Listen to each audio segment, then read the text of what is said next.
Wife cheating online and offline and in every other way. We're married for 5 years, and we've been together since we were 24. We've had our ups and downs, but we've managed to pull through. Since our little girl was born 4 years ago, things changed. She was spending all her free time on some mobile app, playing. Then she started cheating. At first it was online. She was sting, sending nudes and videos, planning stuff. When I confronted her, she tried to minimize her behavior. It's not cheating if you do it online. Now, the reason I didn't left then and there. I love my kid, and my wife is the kind of person that would use her to harm me. The custody laws in this country are 99.9% favorable to moms. So the chance I would get the kid are slim at best. Since then she kept doing it with her online partners, but some time ago she went on a business trip in another country. I know she went there for some guy. I have proof, but I can't use it. The thing is, I don't ducking care. She can bed the whole continent, it's fine by me. I'm just over it. I hate that she's acting normal, like we're happily married. I hate that she leaves our kid just to go duck some guy. I hate that she won't admit what she's doing so we can get the duck over with this charade. Redditors' reactions, story 2 after. Redditor 1, you not being happy is going to hurt your child. Her actions are going to hurt your child. Get your evidence, talk to a lawyer, and try to be happy co-parents, which is best for your child. Answer, thanks for the advice. Knowing her, I'm afraid that the kid will get hurt because of what she's doing. She won't stop, she will leave the kid with God knows who, God knows where. She's always yelling and screaming at her. She didn't beat her as far as I know, but otherwise she's acting like crap around our kid. Also, she's fallen out with her family and she won't even consider letting the kid spend time with them. Redditor 2, I honestly think you should divorce her regardless of how she would use your kid against you. It's far respectable that way. Kindly take yourself out of this situation. The longer you stay, the more ducked up your mental health would be. Answer, I'm torn apart between doing just that and the worries regarding my kid. I would lose my mind if something happens to her or if we get separated. Redditor 3, here is your choice. You can fund and provide a safe home base for her to cheat from without consequences while you and your self-respect are ground into dust, or you can separate and divorce. She doesn't respect you, not even a little. Story 2, my wife of 6 years demands a divorce and told me she cheated on me. My wife told me she wanted a divorce and that she cheated on me with my friend. Apparently it was shortly after we had our son. And we just started a 30-year mortgage on a house and spent quite a bit of money on solar panels. It's all in my name. We're trying to be civil and we're trying just to focus on parenting. Our relationship is dead. But I just don't know how to cope with the fact that she initiated the conversation with him and then drove almost an hour there to do what she did. Like, she even got my parents to watch our kid while I was at work while she did this. And I just don't know how to cope with my feelings of anger and betrayal. Sadness. I just can't do anything that I normally do. I'm just too depressed. I finally went back to work after a few days.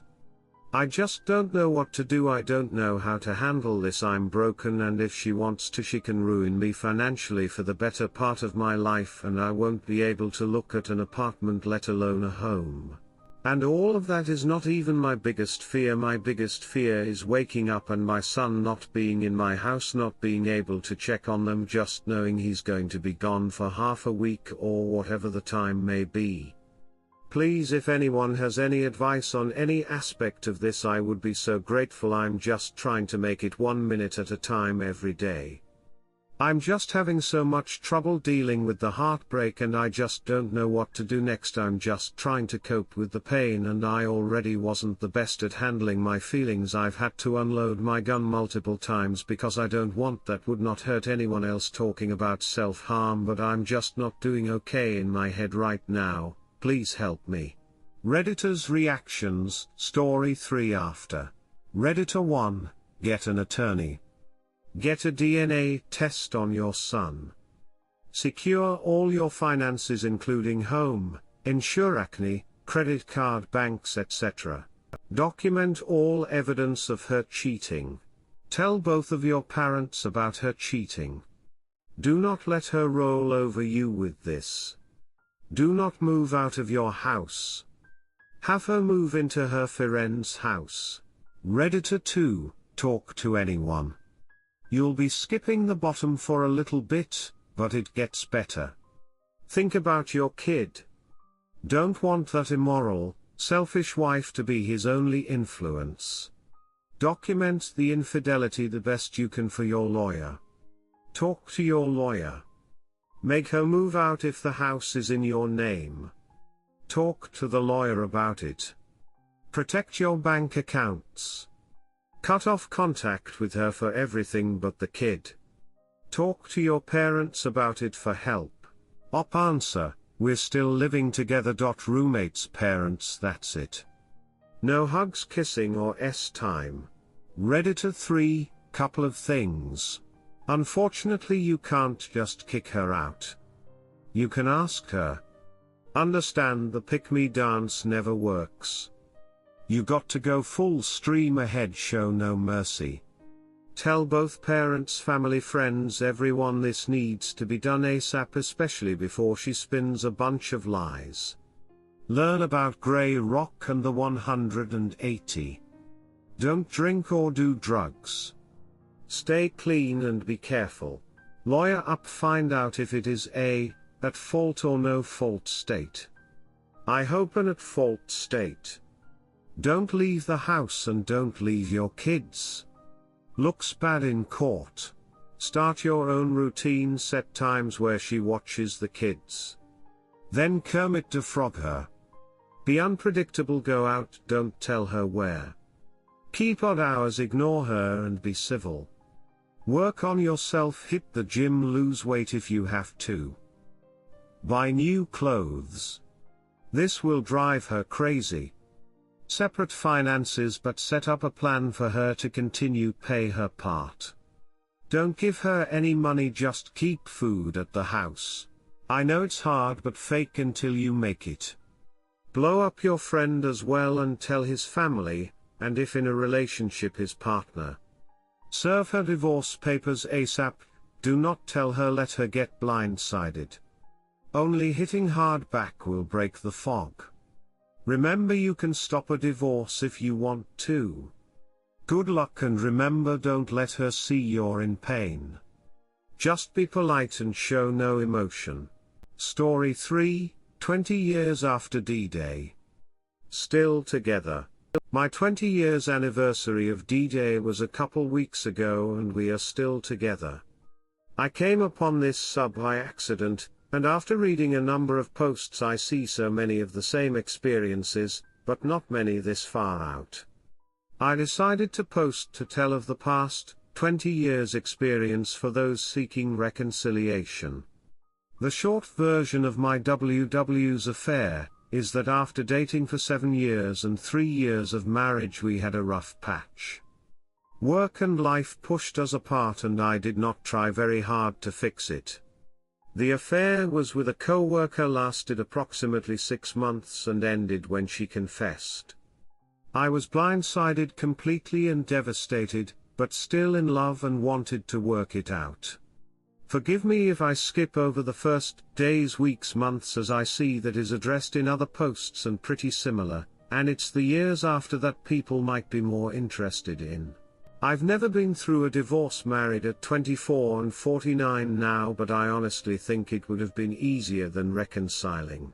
For the first 3 years after the thoughts of the affair consumed me.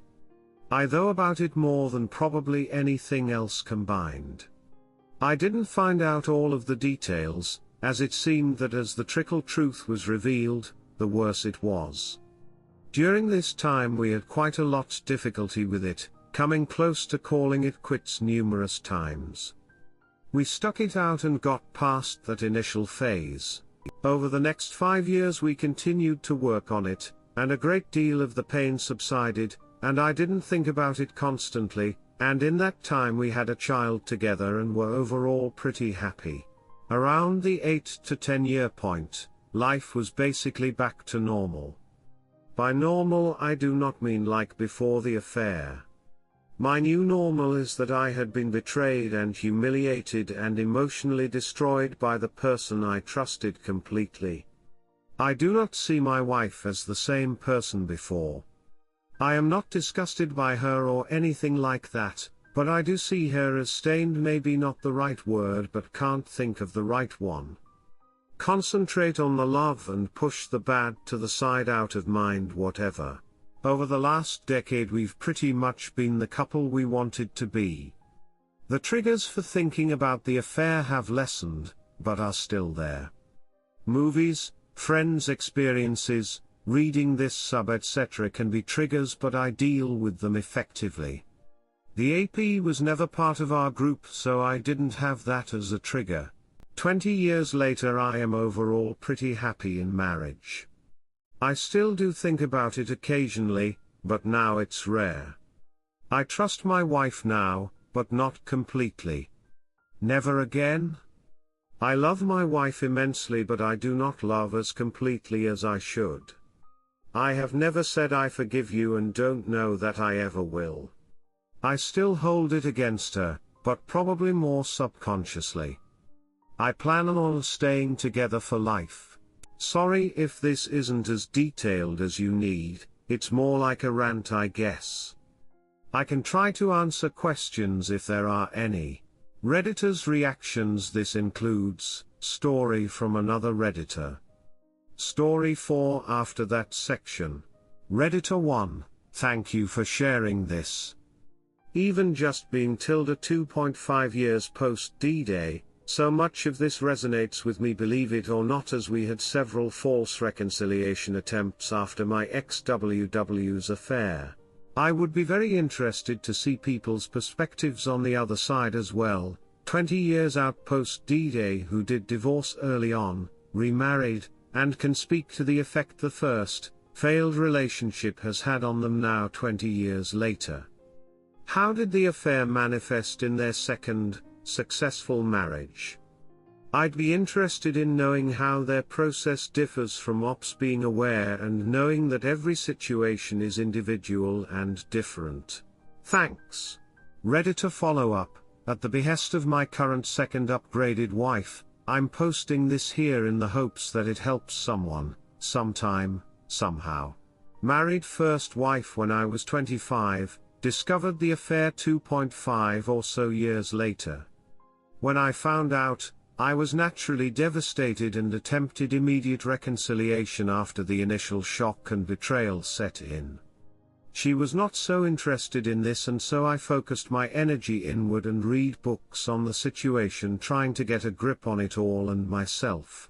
After a couple months, I started to regain myself and started following advice of one book in particular. A man, almost 15 years my senior, had taken my wife. Believe it or not, I even once called him asking him to stop, and all he told me was that he also loved her and would not. So I did the only thing I could accept, I put everything aside, and gave myself a mission. I would, no matter what, get her back from him and exert my superiority in every way imaginable. To all parties, her, him, her knowing and affair supporting family, even her friends. I have always been in good shape, but I got ripped, very ripped.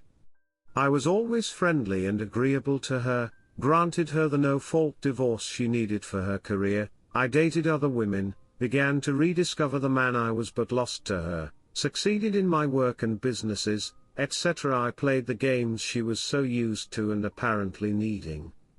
Drove the AP insane by having time with her, knowing he was right outside spying on her and watching her activities around me. Drove the same wedge used against me against them, and acted with precise savagery to enact my revenge in every area. No shithead was going to steal my woman, and I let my patience guide me through the necessary calculated actions. Months later, she left town for greener pastures without either of us, me or the AP. But I remained friendly and amicable with the long game in mind while dating other women, and focusing on repairing the damage done to me and my ego. I started to visit her, again knowing she was dating other men, with various levels of entanglement. Yet, I persisted.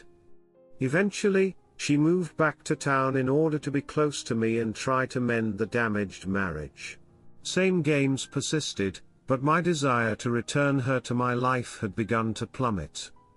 I began to see her as a target for my anger, pain, and resentment. I began treating her as a vendetta to be settled, demanding everything of her and giving nothing at all. However, I did it all with a slight smile on my face, reeling her in, just to stab her in the heart at every chance. I was merciless, and had no shame. I destroyed her self-worth, along with any notion that she could be happy in any way other than being with me through atonement. It culminated over the course of years to give me the absolute clarity I had needed all along. I no longer wanted her. She begged constantly, and eventually I realized there was no fixing what had been broken. A once semi-healthy marriage, friendship, and relationship between two loving people had turned into a toxic waste dump of pain and manipulative hatred. I had accomplished my goals, but they were not worthy of being called goals. I was young, proud, foolish, and couldn't handle being bested by anyone. It wasn't about a marriage, it was about the audacity of another man to try and take what was mine. I couldn't accept that, and I was going to let a woman I once loved be direct and collateral damage to regain myself as I deemed necessary. I ended the relationship that was ongoing with her, terminated all contact, and pursued a real relationship with a woman far superior who I had met during all this. Fortunately for me, she turned out to be a therapist, became my wife, the mother of my son, and has created with me the most healthy relationship I've ever had. She's very well adjusted as a person and I'm quite lucky to be her husband. Now almost 10 years later, my first wife and I are both remarried. My mother always kept tabs on her through FB, which I don't use with children. I hope she's better now and has found happiness. I know that I have, and she was a big piece of my life that led me to this happy outcome. I learned a great deal from her. I have no ill will towards her and regret that it wasn't always the case. I don't know how she feels these days, but I'm genuinely glad that she is a part of my past and I am grateful to her for teaching me all the things she did. She made mistakes, but so did I. In an affair, rarely is there an innocent party.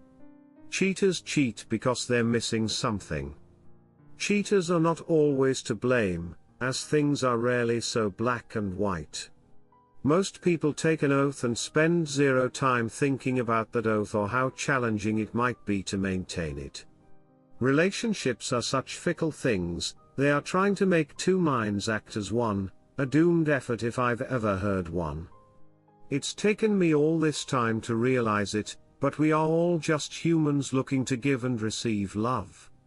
Meanwhile, love itself is not a universally defined item to pocket. It means different things to different people at different times in different ways. My advice to anyone trying to recover from infidelity is to try and understand the partner and why they cheated. Their actions are windows into the partner's mind and heart, and occasionally biology. That's some information that will come in very handy if you're truly trying to give and receive love from this person. If you truly love your cheating partner, Try to find how to give them everything they need before you decide they aren't worth the energy. Who knows, it might be something as simple as saying I'm proud of the person you are, and I love you once every few days. Redditor 2, I find this post to be both admirable and sad, said only because it's just the way human beings are. I've been cheated on twice, and I just don't believe that humans are or should be capable of truly forgiving betrayal. Nor should the betrayer ever be really forgiven. It's a hard statement, but that's my truth. My own experiences have led me to conclude that no one is ever truly trustworthy, and that caution should always be observed when giving of the heart. For that reason I applaud you stood and fought for love, even though it was imperfect. As all love ultimately is. And you won. Good on you. Redditor follow-up, I don't think that's true at all, that people are never trustworthy. Maybe it's true that you can never know somebody fully, but it is very possible that somebody could love you so much that they would never hurt you. I know because I've been that person. My boyfriend of 10 years is my life and family, and no passing temptation or stranger could ever convince me to disrespect or hurt him, and trust me, there have been plenty of men I've been attracted to, men I would love to have a roll in the hay with just for food's sake. Is it a fantasy? Sure, but would I ever let them lay a finger on me knowing that it would devastate and break the person I love most? Not a shot in hell. No chance? Maybe it's true that I'll never fully know him, or possess him, and he could betray me and turn out to be somebody entirely different than I thought. Maybe then my sentiments would change in that situation. But I believe that I know him, and loving him has been my life's greatest joy. He is my life, my family, my love, my best friend. Betraying him is not an option for me, not something I have ever even considered. Will he ever know my every thought and feeling? No. Am I likely to have thoughts that if he knew about, would hurt him? Yes. And the same vice versa. But could anything, alcohol, a terrible fight, a beautiful man, ever convince me to betray the one person I love most in the world and have built a life with? No. And I would bet my life on it never happening. If you have a history with cheaters, you might consider the common denominator. I'm not blaming you by any means. Cheating is cheating, the cheater is always responsible. They may have their reasons, but at the end of the day, to cheat rather than leave the relationship first is a weakness. But you might consider your picker is off. You may be choosing the wrong men, finding yourself attracted to qualities that will ultimately hurt you. Sometimes it has to do with how you were raised, the examples a person had around them. Sometimes it could just be nature, pheromones leading us astray. And as for whether it's possible to forgive betrayal, I can tell you that it is possible. Depending on the situation. It's not easy, and it's not quick, but it is possible. Redditor 3, excellent. I'm almost 8 years out from reconciling, and you hit the nail on the head with everything you said. I don't regret my decision to stay, but don't know if I'll ever forgive her, or completely trust again. Divorce would have been by far easier. Answer, I think forgiveness comes in percentages. If I didn't forgive her X amount, we wouldn't have made it this far. But as far as 100% forgiveness, I don't think I'm capable. Story 4, me 36M with my wife 36F, married a year, been together 6 years. She wants to have a gay guy friend come over and sleep in our bed and cuddle with her while I'm out of town. I got weird about it. Am I being unreasonable? I know and met the guy. He's a nice guy. You would never guess him to be gay in any way. He and my wife clicked right away. Anyway, we don't know him that well. We've hung out maybe 4 times. My wife asked me right out if I would care if he came over when I was out of town and slept with her. Said there was nothing wrong with cuddling with a gay man. Actually went on to say that she could have a full-on emotional relationship with someone without it being estimual, which geez kinda sounds like an emotional affair to me. So I got weird about it. Not sure why exactly, but I'm not comfortable with another guy in my bed with my wife when I'm not there. Gay or straight? Perhaps it's worth mentioning that he was straight most of his life. Perhaps it isn't. The thing that bothers me most is that she didn't say okay, thank you for sharing your boundary with me. I won't push the issue. She did push the issue. Argued as to why I was wrong about it. Brought up past relationships of mine when I was with more alternative people and called me vanilla. The whole exchange left me seething for a myriad of reasons beyond the original discussion. I began to feel as if my feelings, even if they were old school or unreasonable, were invalid. Never a good feel. What's your take? Am I being unreasonable about the whole thing? Would you let a gay man sleep and cuddle in your bed with your wife while you weren't there? Why or why not? What if the tables were turned? For the ladies out there, would you let your husband sleep and cuddle with a gay woman while you were out of town? Thank you in advance. Redditors' reactions. Redditor 1, cuddling with my husband is my job and my job only. I would flip out if he wanted to have a lesbian friend over for snuggles. I don't think you're being unreasonable. Cuddling and snuggling are very emotionally intimate. Redditor 2, she did push the issue. Argued as to why I was wrong about it. Brought up past relationships of mine when I was with more alternative people and called me vanilla.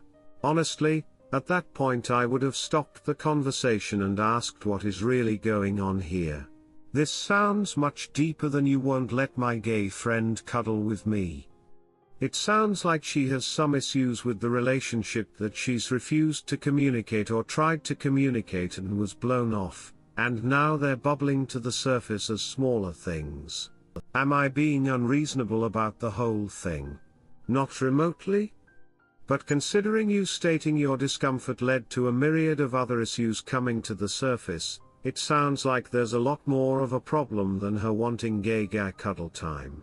Redditor follow-up. Honestly, at that point I would have stopped the conversation and asked what is really going on here. I'm really surprised you don't have top comment. This goes much, much deeper than this level. The way she pushed it tells you clear as day this isn't I want to snuggle, this is blatantly I have to have this guy over to snuggle, and I'm willing to push and somewhat softly insult you until I get what I want. Does she have emotional problems? Is she already in a relationship with this guy? She admitted to you time is a non-factor in her being in a relationship, she told you that to your ducking face. Or she's not getting what she needs from the relationship.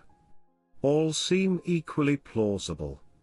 And I don't honestly even see there being another explanation. Edit, actually, I think I'd go as far as to say there just flat out isn't another explanation. There's no reason any monogamous, happy, and well-adjusted person in a relationship would need this from someone. I think you need to sit her down and pry the truth out of her if you have to. This is not as simple as wanting to snuggle. She's either in a relationship with him, not happy or satisfied with your relationship, or has serious emotional issues that cause her to be literally unable to cope without physical contact. Unfortunately, I'm leaning towards the first two. This just doesn't come off as some desperate cry for help, because if it was you would have mentioned her inability to handle not cuddling. So, while I won't act like I have any real insight into your relationship, with the information you've given us she's either unhappy or unsatisfied with your relationship, or she's cheating on you emotionally, and even though he's gay it's not impossible or even really unheard of for it to also be physical.